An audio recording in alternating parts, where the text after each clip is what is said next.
নমস্কার, astro tips চ্যানেলে আপনাদেরকে সুস্বাগতম। অবশ্যই আজকে আমরা অনুষ্ঠানে চলে আসবো। অনুষ্ঠানটি খুব গুরুত্বপূর্ণ। মেষ রাশির ছেলেদের ভিতরে কি কি গুণ দেখতে পাওয়া যায়। মেষ রাশির ছেলেদেরকে যদি আপনি দেখেন তাহলে পরে মেষ রাশির ছেলেরা কিন্তু অনেক রাশির থেকে একদম আলাদা হয় এবং মেষ রাশির মানুষদের মধ্যে কিন্তু মেষ রাশির ছেলেদের মধ্যে বিশেষ করে বেশ কিছু নতুন নতুন গুণ কিন্তু দেখতে পাওয়া যায় বা বেশ কিছু সুন্দর গুণ দেখতে পাওয়া যায়। তাই আমরা আজকে একটু জেনে নেব, আমরা আলোচনা করে নেব মেষ রাশির মধ্যে কী কী গুণ দেখতে পাওয়া যায়।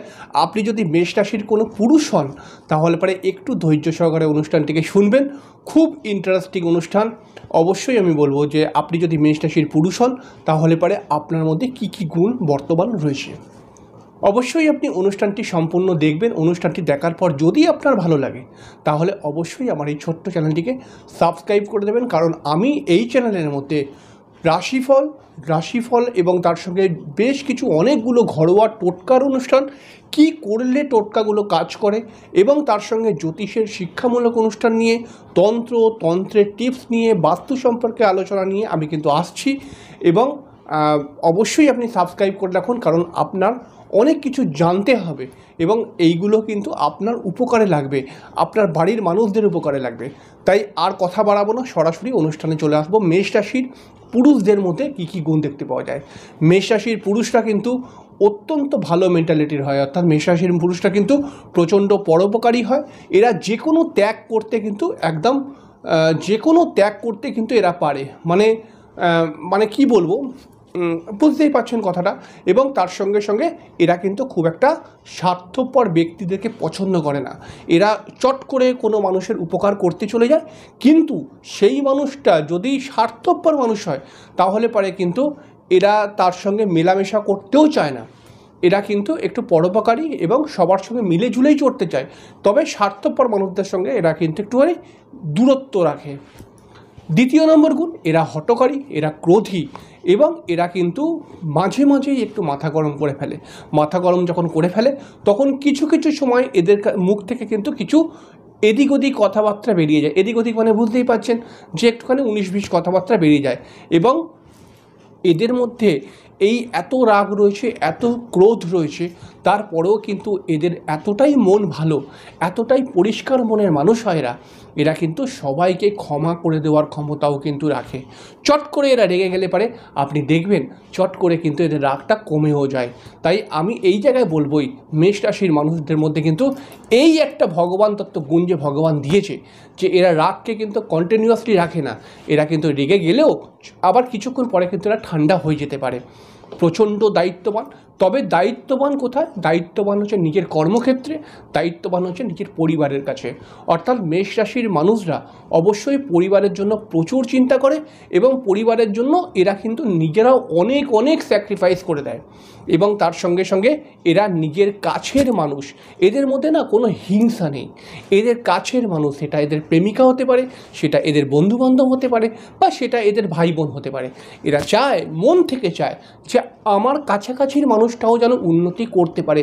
তার জন্য বিভিন্ন অ্যাডভাইস, বিভিন্ন রকম জ্ঞান দেওয়া, কিভাবে তার উন্নতি করা যায় বা তার ক্ষেত্রে উন্নতিটা করতে গেলে পারে তাকে কীরকমভাবে এগোতে হবে, এরকম বিভিন্ন সাজেশান কিন্তু এই মেষ রাশির মানুষরা তার কাছাকাছির লোকদেরকে দেয়। এই রাশির মানুষরা আমি তো প্রথম থেকেই বলছি প্রচণ্ড সরল প্রকৃতির হয় এবং এরা কিন্তু ঘোরাফেরা করতেও একটু ভালোবাসে এবং সুন্দর সুন্দর জামাকাপড় পরতে ভালোবাসে। মেষ রাশির পুরুষদের মধ্যে, নারীরা তো এমনি সাজে, কিন্তু পুরুষদের মধ্যেও কিন্তু আমরা এই গুণটা দেখতে পাবো। অর্থাৎ মেষ রাশির পুরুষ যারা, তারাও কিন্তু একটু ব্র্যান্ডেড কোম্পানির জিনিস ইউজ করতে চায়, বা তারা কিন্তু একটু এখানে সুন্দর সাজগোজ করতে চায় বা নিজেকে পরিষ্কার পরিচ্ছন্ন রাখতে চায়। এই মেষ রাশির মানুষরা কিন্তু কর্মের দিকে খুব সিরিয়াস এবং এরা খুব কর্মের দিকে চটপটে। তবে এখানে একটা কথা মাথায় রাখতে হবে, মেষ রাশির মধ্যে যেহেতু শনি নিচস্থ হয়, এই কারণে কিন্তু মেষ রাশির মানুষদের মধ্যে কোনো সময় অলসতাও আমি দেখতে পেয়েছি। এবং মেষ রাশির মানুষরা অনেক সময় বলে আমি করছি, আমি যাচ্ছি, আমি করব, একটুখানি দাঁড়াও, এরকম কিন্তু বলে। তাই আমি মেষ রাশির মানুষদেরকে একটাই কথা বলবো, আপনারা যদি একটুখানি চটপট হয়ে যান না, চটপটে, তাহলে অনেক কিছু সুযোগ সুবিধা আপনার কাছে আসবে। আবার কথায় চলে আসি পুরনো এতে। তো মেষ রাশির মানুষরা প্রচণ্ড পরিশ্রমী।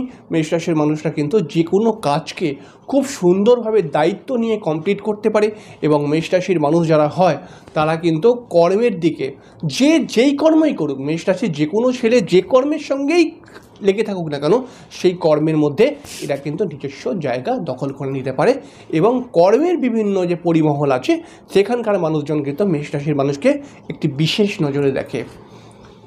এছাড়া আমি কি বলবো, এরা এই মেষ রাশির পুরুষরাও কিন্তু ছোটোখাটো রান্না করতে একটু পছন্দ করে। মাঝে মধ্যে এরা কিন্তু ছোটোখাটো রান্না করতে চলে যায় এবং তার সঙ্গে সঙ্গে এরা প্রচণ্ড আত্মীয় প্রিয়। এই অনেক সময় মেষ রাশির যারা বউ থাকে না, তাদের আমি কথাবার্তাগুলো শুনেছি যে মেষ রাশির মানুষটা এতটাই আত্মীয় প্রিয়, এদের বউ বলছে যে তোমাকে এই আত্মীয় এত ঠকায় তবুও তুমি তার সাহায্য করতে চলে যাও। মানে বুঝতে পারছেন, এরা আত্মীয়কে এত বেশি ভালোবাসে। এরা কিন্তু আত্মীয়ের যদি কোনো সমস্যা থাকে তাহলে এরা কিন্তু চুপচাপ থাকতে পারে না। এরা যে কোনো লোকেরই সমস্যায় চুপচাপ থাকতে পারে না, তবে নিজের ক্লোজ রিলেটিভকে তো এরা খুব তাড়াতাড়ি সাহায্য করতে চলে যায়। এছাড়াও কিন্তু আরও একটি গুণ রয়েছে মেষ রাশির মধ্যে, সেটা হচ্ছে কি এরা বেশি প্রেম করবো। অনেক রাশির মধ্যে আমি দেখেছি যে একটা প্রেম করছে একটা ছাড়ছে, একটা প্রেম করছে আর একটা ছাড়ছে, হচ্ছে না। তো মেষ রাশি কিন্তু এক প্রেমে বিলিভ করে এবং মেষ রাশি যেই মানুষকে প্রেম করে বিয়ে করেছে বা প্রেম করে তার মন থেকে উন্নতি চায় এবং তাকে সব রকমভাবে ভালো রাখার চেষ্টাও করে। এবং মেষ রাশির মানুষদের মধ্যে আর একটা জিনিস হচ্ছে এরা প্রচণ্ড যুক্তিবাদী মানুষ হয়, খুব সুন্দর পয়েন্টে কথা বলতে পারে এবং তার সঙ্গে সঙ্গে এদের মধ্যে কিন্তু কোনো সময় আমি দেখেছি যে এরা কিন্তু কুসংস্কারকে অতটা বিলিভ করে না, তবে প্রচণ্ড স্পিরিচুয়াল মেন্টালিটির হয়। মেষ রাশির ছেলেরাও ভগবানকে খুব মানে, জ্যোতিষকে তো অবশ্যই ভালোবাসে এবং মেষ রাশির মানুষদের মধ্যে কিন্তু আরও একটা জিনিস দেখেছি, এরা বাবা মাকে কিন্তু প্রচুর ভালোবাসে। কতটা সামনাসামনি রয়েছে, কতটা তার জন্য কি করতে পারছে এটা আমি বলতে পারবো না, কিন্তু মন থেকে এরা কিন্তু এদের পিতামাতাকে ভালোবাসে। আবার এরা একটু ছোটোবেলায় খেলাধুলা করতেও ভালোবাসত। তাই আপনি যদি মেষ রাশির ব্যক্তি হন তাহলে পরে আপনি অনুষ্ঠানটি শুনলেন, যদি আপনার সঙ্গে এই গুণগুলো সব মিলে যায় তাহলে আপনার কাছে আমার হাত জোর করে রিকোয়েস্ট, অবশ্যই চ্যানেলটিকে সাবস্ক্রাইব করে দেবেন, কারণ অনেক ভালো ভালো অনুষ্ঠান নিয়ে আমি আসছি। সবেমাত্র চ্যানেলটি খুলেছি এবং চ্যানেলটিতে আমি আরও অনেক ভালো ভালো অনুষ্ঠান নিয়ে আসবো এবং যেই অনুষ্ঠানগুলো আপনার জীবনকে ঘুরিয়ে দেবে, আপনার জীবনের সমস্যাকে কাটাতে পারবেই। অবশ্যই সাবস্ক্রাইব করে দেবেন। যাই হোক, এখানে শেষ করলাম। নমস্কার।